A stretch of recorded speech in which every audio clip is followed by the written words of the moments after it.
The cutter Sundew is a museum ship with a long history on the Great Lakes. The Iris-class 180-foot buoy tender was launched by the Marine Iron Works and Shipbuilding Corporation in Duluth on February 8, 1944.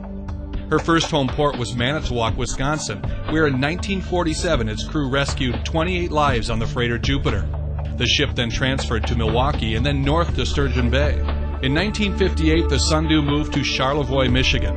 It was from this home port that it launched what was perhaps its most famous mission, to answer a mayday from the self-unloader Carl D. Bradley. What time did you pick up the survivors, Capt? About 8 o'clock this morning. About 8 o'clock, and what was their condition at that time? Oh, they were suffering from exposure, but no injuries. No injuries or anything? Was the weather pretty bad when you went out this morning?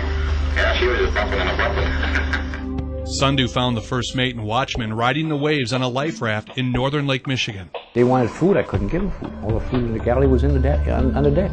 We lost all our food. There was no... Finally, the cook made some cocoa. That's the only thing they could make. The Dew would bring in the only survivors from Lake Michigan's largest shipwreck, and it would ironically nearly be sunk itself by Lake Superior's largest shipwreck. The Edmund Fitzgerald was having problems turning around after loading in Escanaba, and the captain called the Sundew for assistance. I cautioned him about the fact that the Fitzgerald had about 3 or 4 times the horsepower we did. That is, at any time he took over the tow, that we were going to be the ship in trouble, not him.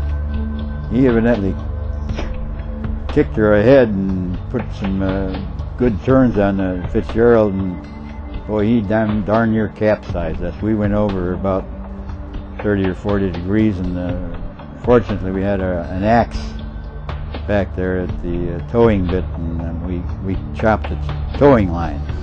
Sundew was upgraded in 1978 with larger diesel engines, making her the most powerful 180-foot buoy tender in the fleet. It served 60 years on the lakes, decommissioned on May 27, 2004, replaced by the brand new cutter called Alder.